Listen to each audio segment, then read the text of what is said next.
Bonjour à tous et bienvenue sur ma chaîne, je suis Adrien Schilling et aujourd'hui je vais vous parler de l'interculturalité. Alors, pourquoi parler de l'interculturalité? En quoi est-ce que l'interculturalité est un sujet qui est essentiel même si vous ne vous trouvez pas dans un milieu interculturel? Et en quoi est-ce que vous allez différencier l'interculturel du multiculturel ainsi que du transculturel? Plein de mots qui sont utilisés à tout va et qui n'ont pas du tout la même signification ni la même portée dans leur application opérationnelle.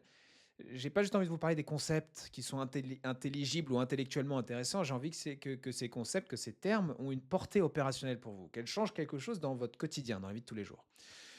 J'ai tendance à me répéter beaucoup. Il va falloir que je me calme là-dessus. Alors, l'interculturalité, pour faire très simple, c'est tout simplement quand 2 cultures se rencontrent, il y a un espace qui se crée qu'on va appeler l'espace interculturel. Si vous venez maintenant dans mon bureau ici, vous êtes français et que j'ai la casquette de l'allemand, eh bien, nous dirons que nous sommes dans un espace interculturel, qui a un événement interculturel qui se passe. Il y a une communication interculturelle, une coopération interculturelle, un conflit interculturel, you name it, vous pouvez voir comme ça vous le voulez. En tous les cas, il y aura 2 cultures qui vont être en interaction. Le multiculturel, évidemment, comme son nom l'indique, c'est quand vous ajoutez non pas, 2, mais quand vous avez plus de 2 cultures qui interagissent. Et alors, beaucoup de théoriciens, du moins dans le monde de la sociologie, ont émis la théorie que les conflits auxquels nous faisons face dans le monde proviennent majoritairement du fait que nous sommes différents. Et qu'il faut donc dépasser l'interculturalité pour aller dans une compréhension de la multiculturalité et on va même plus loin que cela. Il faudrait créer un espace dit transculturel. Alors qu'est-ce que ça veut dire? Eh bien, c'est un espace dans lequel nous dépassons les différences pour aller vers ce qui nous unit. Rien que ça. Écoutez bien, dépasser les différences pour aller vers ce qui nous unit. Alors ça nous semble juste, ça nous semble bon, souhaitable pour n'importe qui. Et pourtant, il y a une erreur fondamentale de pensée, qui est que ce sont en effet les différences qui nous amènent au conflit. Écoutez, je suis marié à une femme, je suis un homme, elle est une femme, et nous constatons, elle et moi, que nous avons des différences marquantes, très claires, très évidentes, d'autres qui sont un peu plus floues, mais nous constatons que nous sommes différents par principe. Et nous nous disons très souvent, mais heureusement que nous sommes différents, premièrement, et deuxièmement, que ce sont bien nos différences qui nous rendent complémentaires. C'est-à-dire que dans la gestion de notre vie quotidienne, de la vie familiale, de la vie professionnelle, nos complémentarités sont un énorme atout. Et les complémentarités signifient que nous avons transformé ou nous avons utilisé, oui, c'est ça, nous avons utilisé les différences à bon escient en fait. Nous les avons utilisées au lieu de les subir. Ce qui est vrai, c'est que les différences peuvent générer des malentendus. Plus l'on est différent, plus la probabilité que les termes que vous utilisez, les mots que vous utilisez, la manière dont vous voyez le monde, va différer de la manière dont les termes sont compris, utilisés et vus par l'interlocuteur avec lequel vous êtes en interaction. Si on est similaire, si on est très très proche, bah, les mots vont soit avoir le même sens. C'est pour ça que qui se ressemble s'assemble, qui est un adage, où par exemple vous allez, aimer les mêmes choses, penser les mêmes choses, vous allez probablement terminer la phrase l'un de l'autre et vous allez sentir une connexion qui est: «Ah mais on est pareil». Alors, il faut certainement avoir un point commun, un point d'attache qui fait que nous partageons une même volonté, une même raison d'être, un même objectif, quelque chose qui nous unit. Mais le fait de dire qu'il est bon d'avoir quelque chose qui nous unit n'enlève en rien la valeur merveilleuse que c'est d'avoir des différences. Alors, je suis peut-être pas, dans l'air de mon temps, parce que je ne suis pas un avocat de la transculturalité, je suis un avocat de l'interculturalité. Je pense que les différences sont magnifiques. Je pense qu'elles sont un atout. Je pense qu'elles sont une opportunité. une opportunité qui n'est malheureusement pas du tout utilisée. Et donc très souvent dans les coopérations interculturelles, ce que je vois, c'est des potentiels de dingue qui ne sont juste pas utilisés. Parce que l'on passe son temps à se prendre la tête, à être en conflit pour et à se faire des procès d'intention, d'être dans des faux conflits, dans des faux débats et on passe son temps à, ouais, pas tellement communiquer parce qu'on se comprend pas, on s'entend pas. Bon, pour la petite histoire, ça c'est quelque chose pourquoi est-ce que je m'intéresse tant à ce sujet? C'est parce que je l'ai vécu enfant. En tant qu'enfant d'un père allemand et d'une mère française, j'ai vu à la maison depuis le plus jeune âge, j'ai vu alors attendez, c'est quand même j'ai même envie d'ajouter une variable. Dites-vous que, bon, mes parents qui voulaient être ensemble, c'est on va dire, c'est une coopération voulue. C'est peut-être pas le bon terme parce qu'on parle du couple, donc c'est est-ce que la coopération est vraiment le meilleur terme pour un couple? Utilisons-le, d'accord? Pour faire simple. Le 2 personnes veulent être ensemble, s'aiment, sont amoureux l'un de l'autre. Donc tout est là pour que ça marche, pour nous dire. Il y a au moins de la bienveillance l'un envers l'autre, un respect, une envie de se comprendre et malgré tous ces variables, ces facteurs si essentiels à la coopération fructueuse, j'ai vécu un nombre de fois incalculable des malentendus qui sont systémiques. Donc systématiques, ça veut dire qu'ils se répercutent encore et encore et encore et encore de manière systématique parce qu'ils sont ancrés dans le subconscient de l'un et de l'autre.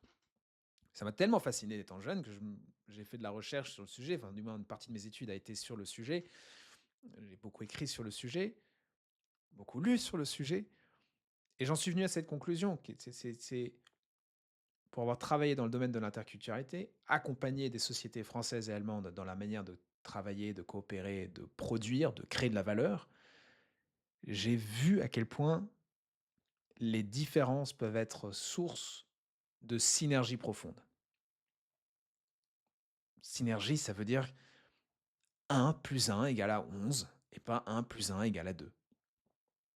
Alors ça ne se crée pas n'importe comment, il faut des ingrédients très précis. J'en ai déjà nommé certains, le respect, la bienveillance, une volonté commune, une compréhension commune. Peut-être même tout ce qui amènerait à cela, ce serait la compréhension de l'intelligence de l'un et de l'autre. Ça vous est déjà arrivé, j'en suis sûr. Vous rencontrez quelqu'un et cette personne, selon vous, dit une connerie.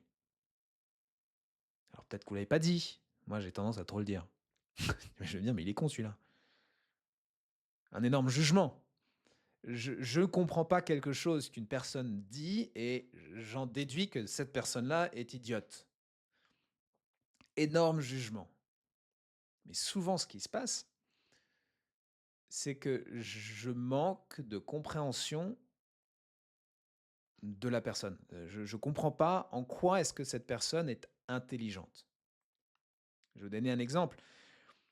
Nous disons souvent des Allemands qu'ils sont bêtes et disciplinés. Bêtes et disciplinés, donc. Sous-entendu, si tu suis les règles, si tu es discipliné, tu es quoi? Bien évidemment, tu es bête. C'est un regard franco-français sur une logique qui est complètement différente de la logique française. Très compréhensible. Le fait de dire tu es bête et discipliné, cette phrase a tout son sens dans la culture française. Parce qu'en effet, en France, qu'est-ce que nous apprenons depuis le plus jeune âge? Nous apprenons à l'école de nous débrouiller.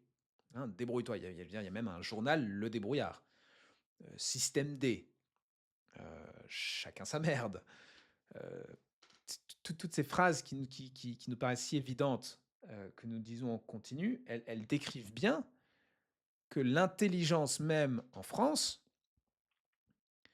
c'est de connaître les règles, mais de savoir les adapter à la situation. Les suivre bêtement, c'est le propre du discipliné qui va suivre tout simplement les règles sans réfléchir. C'est-à-dire être intelligent, c'est mettre en relation la règle avec le contexte dans lequel vous vous trouvez. Qui a raison? Qui a raison? Le fait est de constater qu'il y a des situations dans lesquelles suivre la règle, sauve des vies.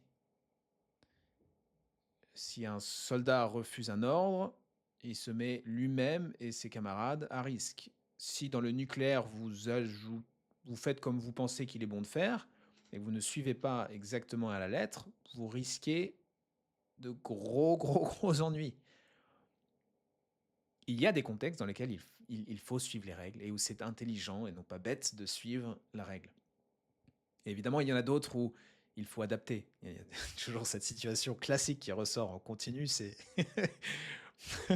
Français un jour qui me dit, il était en échange, je pense que c'était à Munich, et qui me raconte, il était sur une avenue, enfin une avenue principale, mais on rentrait de soirée, il devait être 4 heures du matin, il y avait personne, personne. Et il voit à travers la fenêtre, il voit sur il voit un Allemand sur la rue qui est à un feu rouge. Il y a personne, il y a aucune voiture à droite, aucune voiture à gauche qui n'arrive, et il voit l'Allemand qui attend que ce soit vert. Il dit: «Mais attends, c'est pas possible, je veux dire, il est bête ou quoi? C'est rouge, il y a aucune voiture, à quoi sert le feu rouge? Bah, qu'il ne se fasse pas écraser, mais vu qu'il y a personne, qu'il y aille!» Je le comprends tellement bien, je comprends tellement bien cette logique-là. Mais ce qu'il ne savait pas à ce moment-là, c'est que pour l'Allemand, l'entendement, c'est juste de dire: «Je ne sais pas si à ce moment-là, un enfant ne va pas me voir». Et en fait, en agissant de la sorte, en traversant au rouge alors, que c'est interdit, je montre un mauvais exemple à la jeunesse. Je pense aussi en tant qu'Allemand que c'est idiot, parce qu'il y a personne, donc je m'énerve aussi en me disant: «Mais ça tourne au vert», mais ma conscience de la communauté, mot très important dans la culture allemande, ma conscience de la communauté, mon sens du devoir vis-à-vis de cette communauté prend le dessus sur ma petite impatience. Oui, si je traverse au rouge, je vais être 20 secondes plus rapide. Mais so what? Je vous prends cet exemple qui est un exemple tellement banal, de la vie de tous les jours, mais qui, je pense, décrit très, très, très bien, justement, des différences qui peuvent paraître antinomiques. Enfin, elles sont antinomiques, disons-nous, elles sont très différentes. L'un suit la règle, l'autre l'adapte. Bon, mais qui a fondamentalement raison? Nous pourrions débattre pendant un bon moment et trouver plein de situations dans lesquelles il est bon de suivre la règle et dans d'autres situations, il vaut mieux adapter. Ce qui compte, c'est pas de savoir si l'un ou l'autre il a raison. C'est d'ailleurs idiot cette question. Qui a raison? Ce qu'il faut dans l'interculturel, c'est de comprendre qu'il y a une logique à tout agissement. Que si quelqu'un fait quelque chose que vous ne comprenez pas, la première chose que vous devez de faire, c'est pas de dire il est con, c'est de dire pourquoi est-ce que je comprends pas, qu'est-ce qui me manque comme information, et de poser la question, de dire j'ai besoin de comprendre. Moi, quand je te vois faire ça, je comprends pas. Je trouve ça complètement idiot. Mais j'ai besoin de me dire, je me dis qu'il y a une raison logique, intelligente, qui expliquerait ton comportement. Quelle est cette raison? Et vous verrez, en commençant à adapter ce genre de comportement, donc la recherche de l'intelligence du système opposé, ou du système de l'autre, vous allez constater un une ouverture vis-à-vis de vous. Vous allez constater des réactions assez étranges parce que personne n'est habitué à ça. Écouter des débats télévisés, personne ne s'écoute. Aujourd'hui, fondamentalement, des vrais débats avec des avis qui diffèrent, heu, génèrent des grands, grands conflits. Nous avons dans la politique une polarisation des prises de position qui est dramatique. Nous avons des bulles qui se créent, de part et d'autre du spectre politique, que ce soit de la gauche ou de la droite. Nous allons de plus en plus dans des extrêmes. Il n'y a plus d'écoute. Tout le monde a raison, tout le monde prêche pour son église, mais l'écoute est en train de disparaître. Alors, à cela, la réponse est souvent donnée, je le répète, le transculturalisme. Annulons les différences. Alors, personne ne va vous le dire de la sorte, on ne va pas annuler les différences, mais on va insister sur les points communs. Et nous allons essayer de faire en sorte que les différences ne soient pas trop marquantes.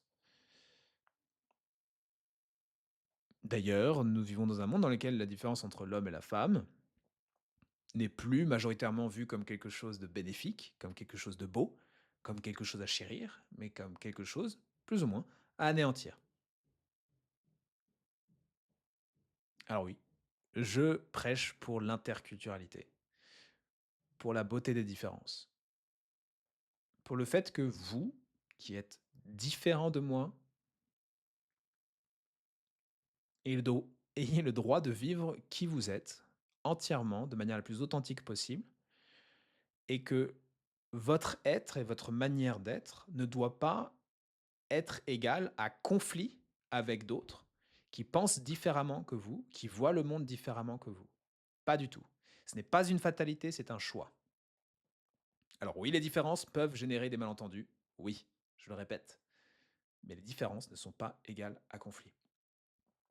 Donc si aujourd'hui vous dites j'ai besoin de multiculturalité, j'ai besoin de transculturalité, je suis désolé, mais je suis là pour vous dire non.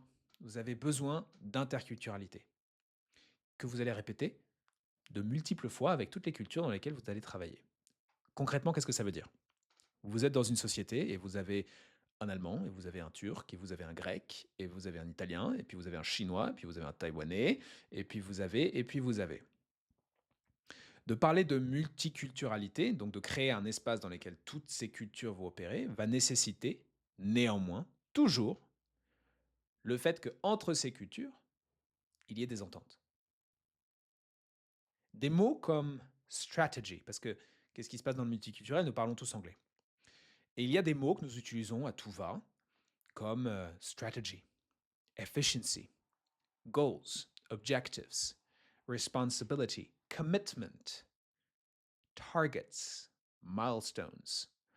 Plein de termes que nous utilisons qui n'ont, dans la plupart des cas, pas la même signification selon la personne avec laquelle vous allez discuter. D'ailleurs, vous allez trouver ça dans un environnement qui est monoculturel.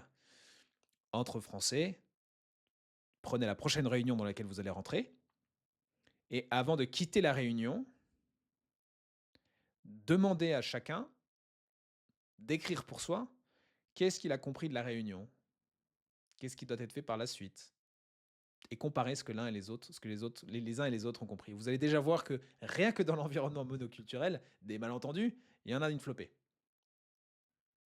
Donc si nous sommes dans un environnement multiculturel, avec plein de cultures différentes, et nous utilisons une langue, la langue anglaise, je peux vous garantir, presque, il n'y a pas de garantie dans le monde, mais presque, que si vous avez utilisé un terme comme strategy et que vous demandez après à chacun qu'est-ce que ça veut dire pour vous la stratégie, c'est le même mot, c'est ce qu'on appelle un faux ami. En allemand, on a Strategie, en anglais strategy et en français stratégie. 3 fois le même mot, 3 significations différentes. Alors j'ai envie de vous proposer d'aller à la recherche parce que l'interculturalité, c'est ça. Fondamentalement, c'est ça. C'est pas connaître toutes les définitions du mot strategy, c'est avoir conscience que le même mot n'a pas forcément la même signification pour tout le monde et avoir l'humilité suffisante pour dire je vais aller voir la personne en face de moi pour comprendre quelle est sa compréhension et m'assurer que j'ai bien compris quelle était sa compréhension par le processus que nous appelons la reformulation, essentielle dans notre travail.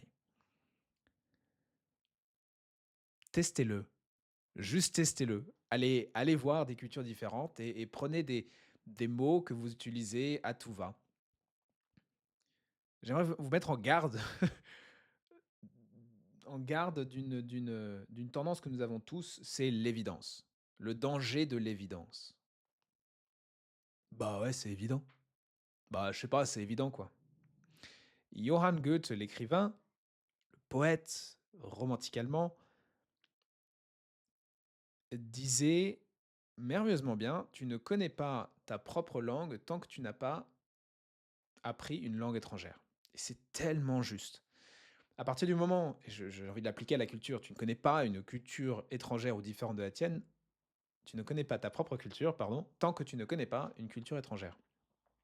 Pourquoi? C'est un peu comme le poisson qui est dans l'eau, qui passe son temps dans l'eau. Vous arrivez et vous lui parlez de l'eau, il n'aura aucune idée de quoi vous lui parlez. Vous en avez déjà conscience, c'est un exemple typique pris des consultants, le poisson dans l'eau. Je ne sais pas si vous en avez déjà entendu parler, en tous les cas, moi je l'entends un peu partout. Mais je trouve que c'est une bonne analogie de parler du poisson dans l'eau qui n'a aucune idée de ce que c'est que l'eau. Parce qu'il est dedans. Pour savoir ce qu'est l'eau, vous devez le sortir de ce contexte pour être en mesure de savoir que il a besoin d'eau. C'est comme quand vous êtes dans un environnement de confiance, vous ne savez pas ce que c'est que la confiance parce que vous nagez dans cet environnement. Mais dès que vous rentrez dans un environnement de méfiance et où la confiance disparaît, je peux vous garantir que tout d'un coup, vous découvrez la vitalité essentielle de la confiance. Alors, comment est-ce que vous créez la confiance autour de vous dans l'interculturel quand vous êtes avec des cultures différentes? Si vous vous y prenez à la française, good luck. Non pas que les Français le font mal, mais si vous êtes italien, si vous êtes travaillé avec des Italiens, si vous travaillez avec des Allemands, il va falloir adapter votre façon de faire pour créer de la confiance. Comment est-ce que vous motivez vos employés, vos collègues, vos clients? Quand vous voulez que quelqu'un agisse dans votre sens, je ne parle pas de manipulation, hein, je parle tout simplement de négociation, je parle de collaboration, de coopération. Quand vous voulez motiver quelqu'un à agir d'une certaine manière, qu'est-ce que vous faites? Vous utilisez ce qui vous paraît évident, les arguments qui vous parlent à vous et qui vous sont évidents. Alors vous allez appuyer sur tous ces boutons, tous les arguments qu'il faut.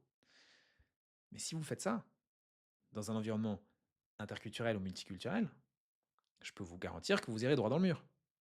Non pas parce que vos motivations sont les mauvaises, elles sont ce qu'elles sont pour vous. Mais la probabilité que ce qui vous motive n'est pas ce qui motive les autres est énorme. Et j'entends même pas, je veux même pas dire avec ça la différence de motivation entre l'acheteur et le vendeur. Elle est évidente. J'entends par là, je vais vous donner un exemple circonstancié. Des JO, lors des JO à Paris, si vous reprenez les journaux français, mais aussi les journaux internationaux, qu'est-ce que vous allez constater? Quels sont en France particulièrement, qu'est-ce que nous mettions en avant pour vendre les JO en amont, pendant et après? Le caractère inédit, le caractère, donc la nouveauté, le fait que personne n'ait jamais fait cela. Là, vous avez mais des pépites quand il s'agit de motiver des Français. Vous n'allez certainement pas dire à vos collaborateurs: «Écoutez, on va faire quelque chose que vous avez déjà fait 1000 fois. Vous allez voir, il y a rien de nouveau. On va faire comme on a toujours fait». Enfin, allez-y, testez-le. Alors, il y a évidemment des domaines dans lesquels il vaut mieux faire cela. Mais dans la grande majorité, si vous si vous cherchez à vendre votre produit, votre projet, en insistant sur le fait qu'il y aura rien de nouveau, la probabilité que vous réussissiez à vendre, elle est relativement minime. Bon, ce sont des exemples, je pense, circonstanciés et je vous mets en garde devant cette évidence. Faites attention à ce qui est si évident pour vous. Ce qui est si évident pour vous fait partie de votre subconscient, fait partie du subconscient même collectif. Tout le monde pense pareil, donc on ne voit même pas ce à quoi on pense, ce à quoi nous pensons. Voilà comme introduction sur l'interculturel. Pourquoi l'interculturel est important? En quoi le différencier du multiculturel et du transculturel? Je me réjouis de vous rencontrer. Vous avez là en bas, vous avez un petit bouton qui va vous permettre de cliquer sur mon calendrier pour apprendre à nous connaître, que je puisse apprendre que je puisse comprendre quels sont vos enjeux dans l'interculturel franco-allemand. Qu'est-ce qui se passe avec votre filiale ou avec votre maison mère allemande? Et peut-être qu'en fonction de notre conversation, eh bien, nous serons amenés à travailler ensemble. Peu importe où vous en êtes aujourd'hui, j'espère que cette vidéo vous aura aidé à ouvrir les yeux sur l'interculturel et sur la différence du multiculturel et du transculturel. Et l'importance de chérir les différences et de ne pas essayer à rendre des Français allemands ou de rendre les Allemands plus comme les Français. Les Allemands sont très bien comme ils sont, les Français sont très très bien comme ils sont. Qu'est-ce que je vous souhaite, cette synergie, je vous la souhaite, mais du fond du cœur. C'est tellement exceptionnel quand un Français, une Française et une Allemande, quand ils travaillent ensemble en se sentant respectés dans leurs différences, quand il s'agit de dire: «Mais attends, t'es génial, t'es pas du tout comme moi, mais qu'est-ce que t'es brillant dans la manière dont tu fais, mais heureusement que t'es là, j'ai besoin de ta force, de tes qualités» et qu'on se sente pas, coupable parce qu'on n'a pas les mêmes forces. Pas besoin de s'excuser constamment parce qu'on n'a pas les mêmes forces, mais de se sentir qu'on est accepté vraiment comme on est, comme nous sommes. C'est merveilleux. Cette synergie, c'est du plaisir au boulot. Alors peut-être que vous avez plus l'habitude, de prendre du plaisir à travailler. Mais ici, avec interaction, il ne s'agit pas juste de faire. Il ne s'agit pas juste de signer des contrats. Il ne s'agit pas juste de grossir le business. Il s'agit de faire ce qui est approprié pour vous, pour vos clients, pour vos employés et pour vos familles. Alors je me réjouis de vous rencontrer. J'espère vous rencontrer très vite et je vous dis à bientôt.